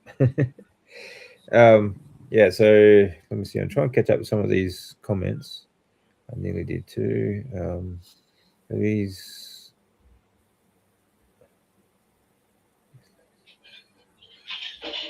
Okay, Louise is like a second wife and keeps George in tow. Yeah, we went out, had a day out with Louise last month, and it was like being out with two wives, and they were ganging up on me. And Louise is actually better at bossing me around than Lainey is, because I always stand my ground with Lainey, but with Louise it's very hard to do so. She's mildly competitive, is Louise, and she likes to remind me that she's better at getting things done than I am sometimes. So yeah, I can safely say, Hannah, I love Louise dearly, but yeah, it does get a bit competitive sometimes between myself and Louise. But we are great allies, and we achieve things together, which is the main thing. But I would say that she is the lioness, who leads our particular pride. I'm the outside lion who just follows along. Yeah. Jonathan saying he's going to get a pasty on Monday. Yeah, I know. That's what I said. Cheers, mate. Don't like Cornish pasties. I've already picked up on that Pinocchio sign.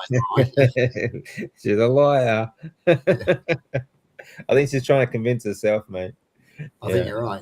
Yeah. No, it's true. She doesn't like the traditional Cornish pasty, but the lamb and mint ones. Yeah, she could eat them all day long. Back along with, we used to get them all the time. I've had 3 ever, so I'm saying maybe he's had 3 total in his life. I don't like the traditional part. Yeah, exactly. So she has qualified it. She has realised that she was she was giving some misleading information, as Parliament would say. Very good. No problem. For something. Sorry. That's all right. So, okay. So how's your recovery been going, Graham? I can say every month it's a learning curve. Yep. I do make mistakes. I'm not going to lie about that. I do make mistakes. I do get that cravings coming back. But I would say more it's to control. Sometimes I do say that to myself, yes, you eating out of habit. It's a choice that I'm making. And but every month feeling better. That's why I started to say feeling better daily. And learning as I go along and see what works for me, because normally sometimes what works for everybody, or what everybody's saying on videos, clearly doesn't work at times.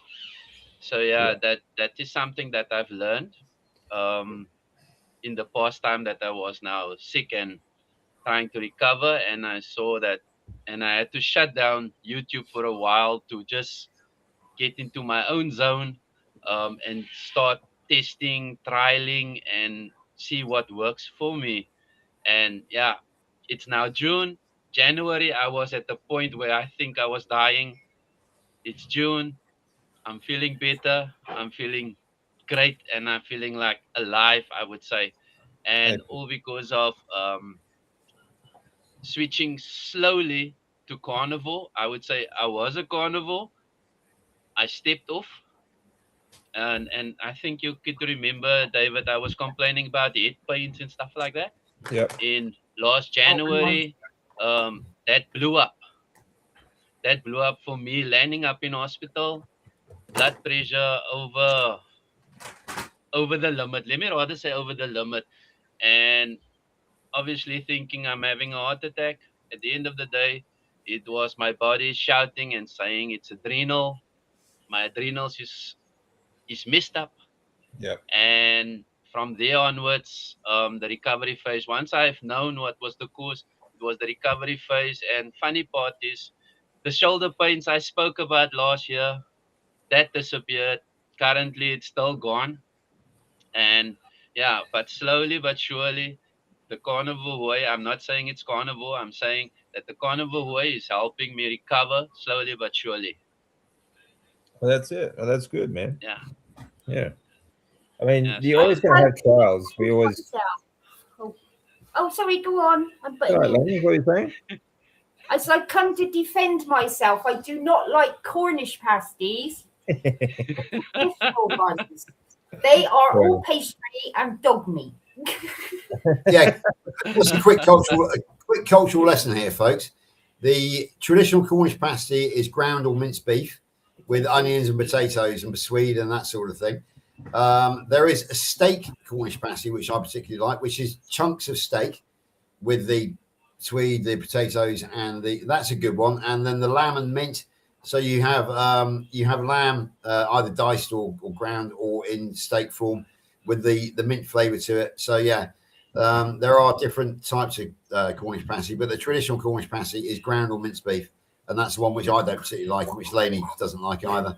But give me give me a steak Cornish pasty or a lamb and mint Cornish pasty, and yeah, I'm get out of my way. I'm coming through. So basically, it's just a meat pie in a different shape. They are exactly right. Yeah, exactly right. Yeah. True. Yeah. Oh, that's cool. Yeah, that's very cool. So what have you been? What have you? What are some of the biggest changes you've made this year, then, Graham? Biggest change is, and I know the YouTube will go on about this, I'm using ChatGPT as a guide, as a coach, into spotting the trends. Okay. To spotting when I go wrong, to telling me, nowadays I say ChatGPT is gonna scowl at me because I'm writing this in my book because I ate that. Because trying to be honest with the journal, take a snapshot of it for ChatGPT. ChatGPT will then analyze this whole day that I went through, and then it will tell me, listen here, this is where things went wrong for you. This is Yeah. where if I might have eaten something wrong. Currently, I'm suffering from a cold, so it's like this week suffering. 2 weeks ago, I had a cold, so the cold is terrible in South Africa. So currently, I'm struggling with so ChatGPT will then look at the medication and all those things and say, um, just be careful. And the other thing that I've stopped, basically, according to ChatGPT, the fasting isn't good for my adrenals. Yeah. So because of the thing that I've also discovered through ChatGPT is the cortisol. Yeah. Sometimes my back is paining. I would think it's a back pain, but basically it's a cortisol spike. And I saw that in the stool. So I'm like tracking a lot of things just to understand what's happening in my body and what I put in and stuff like that. So yeah, it's been a journey for me, using ChatGPT and trying to find out really what is that trends that makes me feel off, because sometimes we don't see it as clearly as we're doing it day by day. But then Yeah. ChatGPT will then show me this is the trend that it sees even in my weight. I've gained weight since from July till November, I was like back at my old weight. Why? Okay. I was stressing, and I was like, and at the end of the day, it came down to cortisol, Yeah. because now cortisol started to shift in and starting to make me pick up weight, although I'm doing half carnivore, half being going into the wrong or carbs or putting in carbs, because what I've learned in hospital, they gave you a Mediterranean diet, and the doctor suggested, why don't you like switch to a Mediterranean? I tried that, but it didn't work for me. No. So it's all about listening to the doctor, and that's why I switched off everything. And my blood work. Here's the funny part: I'm on medication for blood, for hypertension. Yeah. So I'm back to that where I've conquered it in 2023. No more meds. I'm back with meds. This Yeah. time it's a higher dosage, and I can say that since July until February, when I did my blood work, um, I'm in the ballpark of what the doctors say he thinks is good. Um, because he said now your bloods are on level like they wanted, on all the markers that they wanted. And but the only problem I had was my triglycerides is still slightly elevated, not in the danger zone like in July, but still elevated. So I'm working on that to get Yep. that down as well. So yeah, hopefully changing this way of eating, I would say carnivore, and using sometimes an animal base where I like feel maybe I need a bit of a banana. Then I would use that. I don't know if you remember. I don't know if George was on that panel where I said about biscuits back in the day, where there was biscuits involved in my diet, because it stopped the brain from painting. So so that was things that I've tested, but now I rather go animal based, a fruit maybe, and that's it. But the only fruit I currently had is a banana, because I feel I'm safe with the banana. Mm. um so yeah, and then the fermented thing, living carnivore, I'm also trying to incorporate a little bit of fermented stuff. So what I've tried thus far is milk kefir, if I'm right. Yeah. Um, yeah, so I've tried that, and just to see how my digestion is working, because I had some constipation issues a month ago, and yeah, just to see how that works, because they said that is good for digestion. Yeah. So yeah, so learning as I go along, and just testing what works for me. I think And some yeah, foods, yeah, I think some fermented foods. I think sauerkraut is actually great for digestion, because it's, sauerkraut for one. I mean, it's basically it's cabbage just fermented in salt. So you've got the what is it, the uh, I can't think of it. Anyway, for digestion, I always went back to sauerkraut, especially when I was going through treatments, and for years afterwards, it was very useful. Actually, You're not thinking of kefir, are you, Dave? Is that what you're trying to no think? sauerkraut. No, sauerkraut, I'm thinking cabbage, of no, I'm thinking of the what's the name for it? or something. Ah, that pisses me off. Anyway, sauerkraut has always worked for me very well, actually. But to me, like your blood pressure, your cortisol spikes, everything, that's a dysregulated nervous system. Mm, You know, there are things. I mean, with things that we can do to train our nervous system, like I've always said, like breath work is really good for that. Um, Cold therapy is also very good for that as well. So, like cold showers or ice yeah, baths, did that. on a regular basis, like every day, sort of thing.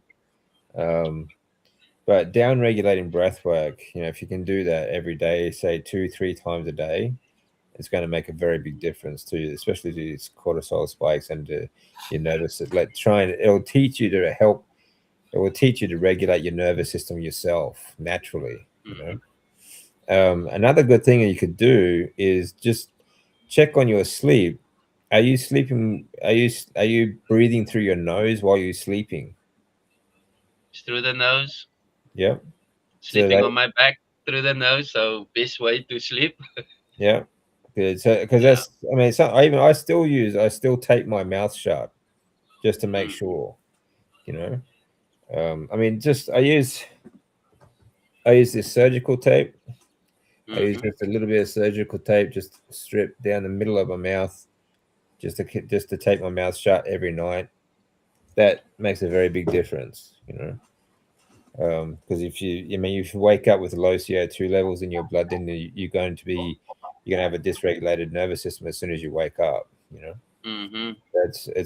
it makes a very big difference. But apart from that, well, I'm glad to see you're on the mend anyway. So even though you're using yeah, if I can just jump in here, Lainey's just asked me to flag up ox bile for digestion, which was recommended to her by Dr. Nelson. She's a doctor and is doing quite well. And if I can just pick up on one of the points that Graham made earlier about YouTube, and that's my YouTube use has changed dramatically recently, mainly because I've taken on so much work in the organisational side of carnivore that I simply haven't got the time anymore. Yeah. So hats off to Dr. Anthony Chafee, Dr. Ken Berry, Dr. Sean Baker, and dozens of other people. I used to be across them all the time, but I'm not anymore. And I basically really limit my YouTube to my friends now, and like Dave, like Barb, for example, Rick Rodriguez, I like to, and Jerry Griggs over in Wisconsin. I tend to go for the lives rather than for any of the recorded information now. And there is, as I think you were sort of hinting at, Graham, there's a lot of conflicting opinions out there which just add confusion. As you said, you are an N equals 1. You do you, and you've got enough. You know, exactly. Like all of us now, you've been around long enough to know what works for you and what doesn't, and you can, you don't need this conflicting information confusing you. And I feel sorry for the newbies, because one minute you've got Dr. Sarah Zaldivar and Paul Saladino saying, it's okay to eat carbs. On the other hand, you've got Dr. Anthony Chafee, who is total lie, and it's very confusing for them, which is why we have to be out there and find the middle ground somewhere. I'm not no perfect carnivore, but it has worked for me what I've done. So everybody is their own N equals 1, and it's when you start thinking that's not really working for me, that's when you've got to make a few tweaks. But yeah, YouTube is a double-edged sword. It's where I hang out with my friends now around the world. On the other hand, it can be very, very counterintuitive as well. I was just thinking the word I couldn't think of before is probiotics. Like sauerkraut has a lot of probiotics in it. Yeah. And because it's also fermented in salt, it also has a lot of electrolytes. Okay, so this I think it's very useful. And you don't need to eat much. Like whenever I ate, when I used to eat sauerkraut, it was only like 2 or 3 spoonfuls. It wasn't like a whole lot, you know. So you don't need that much to help you with your digestion, you know. So, yeah, but I always found it very useful anyway. Especially, I mean, I had a lot of damage done to my esophagus, my stomach, and my digestive tract because of the chemotherapy. So, and that was very useful afterwards. So, that's why I used it. Yeah, because I mean, I had severe IBS because of it, because of the chemo. Yeah. So, yeah, I think fermented foods like that can be very useful. Okay, so let's see. Oh, it's been almost 2 hours, so we'll wrap it up in a minute. But it's got a bit quiet in chat, so I think we've managed to bore the entire world. Yeah, so I'll just wrap it up with again, doesn't matter what we are facing. We all have. I think, like I said at the beginning of this live, that we all have these restrictions. We all have certain restrictions due to illness or injury or physical or even emotional restrictions and so on. Strength training, again, is one of the 8 habits that I say that the science-based habits that saved my life. And I think it's just as important as diet, as in as cold therapy, as breath work, and some of the other things. A lot of the metabolic pathways that we use for building our hormones and for stimulating our immune system, our lymphatics, and so on. This is all stimulated by impact and strength training as well. Because we're, like Jonathan said before earlier on, we're no longer hunter-gatherer. We're not trying to track down food. We're not trying to lift, big heavy carcasses and bring it back to the village, sort of thing. Our bodies require this kind of strength training to keep us strong. Because I mean, it's the same old adage that you use it or lose it, and there's nothing truer. If you want to be able to, now I'm not saying it's going to help you live longer, but it will help you to stay stronger and healthier for your life that you are while you are here. And like I said, you want to be able to get up off the toilet without any pain. You want to be able to walk down the street, or you want to be able to go to work, or you want to be able to do any kind of activity that takes your fancy at the time without worrying about restrictions. And this is why strength training is so important. And it's not just about looking good. And this is a physical requirement of being human. So these are the reasons why we do it. But as we age, as I said before earlier on, we do have problems with absorbing protein, like our amino acids. So we need to eat more.